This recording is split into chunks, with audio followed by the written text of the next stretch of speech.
আসসালামু আলাইকুম ওয়া রাহমাতুল্লাহ। বাংলাদেশের রাজনীতিতে আবারও একটি প্রশ্ন ঘুরপাক খাচ্ছে। নবনির্বাচিত সরকারের শপথকে কেন্দ্র করে অন্তর্বর্তী সরকারের কেউ কি নতুন মন্ত্রিসভায় জায়গা করে নিচ্ছেন? এই প্রশ্ন করা হয়েছিল পরিবেশ, বন এবং জলবায়ু পরিবর্তন এবং তথ্য এবং সম্প্রচার উপদেষ্টাকে। আর তিনি কি বললেন জানেন? এই প্রশ্নকে তিনি বলেছেন স্বচ্ছ পানিকে ঘোলা করা হচ্ছে। সাংবাদিকদের আলাপকালে উপদেষ্টা এই সমস্ত কথাবার্তা বলেন।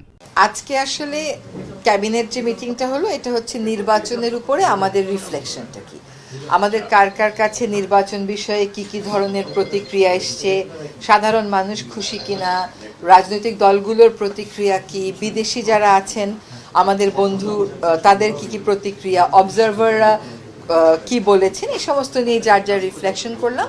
আজকে একটা গুরুত্বপূর্ণ হলো যে আমরা একটা নারীর সহিংসতার শিকার হওয়ার অভিযোগটা শুনেছি। সেই নারীর সাথে আজকে আমরা ওয়েব ক্যামেরার মাধ্যমে সংযুক্ত হয়েছি এবং তাকে আমরা আশ্বস্ত করেছি যে তার যে অভিযোগ, সেই অভিযোগের প্রেক্ষিতে সরকার সর্বোচ্চ চেষ্টা করবে তাকে সুবিচার দিতে। এই বক্তব্য কিন্তু একটি গুরুত্বপূর্ণ রাজনৈতিক বার্তা দিচ্ছে।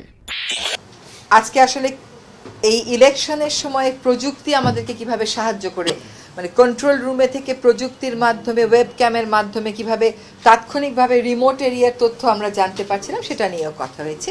তিনি বলেছেন যে কাউকে মন্ত্রিসভায় থাকতেই হবে এমন কোনো বাধ্যবাধকতা নেই। এখানে তিনি কিন্তু আরও আরেকটি কথা বলেছেন যে বেশিরভাগ সময় বর্তমান নির্বাচনের পরিস্থিতি নিয়ে বিভিন্ন ধরনের কথা বলেছেন। আর আমরা যে নির্বাচনে কতগুলো নতুন এলিমেন্ট যুক্ত করেছি, তার মধ্যে একটা হচ্ছে প্রবাসী ভোট, আরেকটা হচ্ছে যারা সরকারি চাকরিজীবীরা ইলেকশন ডিউটি থাকেন তারা যে ভোট দিতে পেরেছেন, এইগুলো বিষয়ে আলোচনা হয়েছে। আজকে মূলত আমরা গুরুগম্ভীর আলোচনাই করেছি নির্বাচন নিয়ে, কিন্তু more like coming together, sharing our views, sharing our experience, এটাই ছিল। এবং একটা পর্যায়ে উপদেষ্টাদেরকে বাংলাদেশ ছেড়ে পালানোর বিষয়েও প্রশ্ন করা হয় এবং তিনি খুব কৌশলে উত্তর দেন যে তারা তো মূলত বিদেশে, যেমন আমাদের দেশে একজন ডিরেক্টর হয়েছিলেন আশিক চৌধুরী, তিনি হঠাৎ করে চলে গেছেন এবং তারপরে সাংবাদিকরা উপদেষ্টা রেজওয়ানাকে প্রশ্ন করেছিলেন যে উপদেষ্টারা কি বাংলাদেশ সরকারকে না জানিয়ে পালিয়ে যাবে।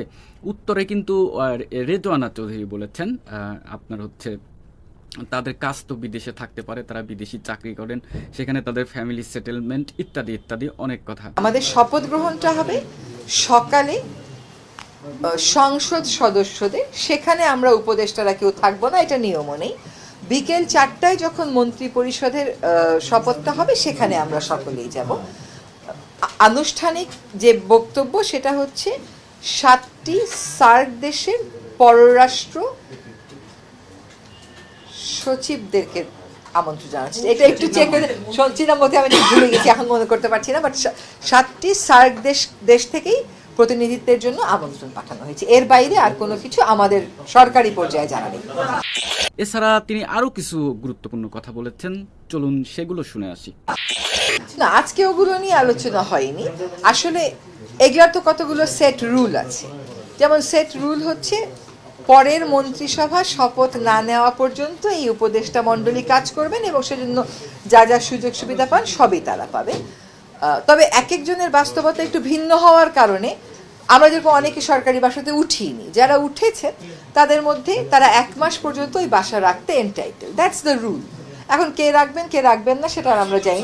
উপদেষ্টা মণ্ডলীর সদস্যবৃন্দ কি শতভাগ সফল নাকি ব্যর্থ, এমন প্রশ্নও কিন্তু সাংবাদিকরা করেছিলেন। বক্তব্যের ভাষা একটি রাজনৈতিক বার্তা হয়ে ওঠে। সবই তারা পাবে।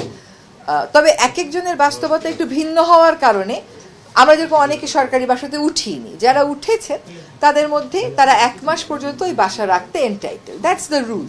এখন কে রাখবেন কে রাখবেন না সেটা আমরা জানি। এই ধরনের ভিডিও সবসময় সবার আগে পেতে মাশফিক হেলাল ইউটিউব চ্যানেলটি সাবস্ক্রাইব করুন। ভালো থাকবেন, দেখা হবে পরে আরও একটি সুন্দর ভিডিওতে।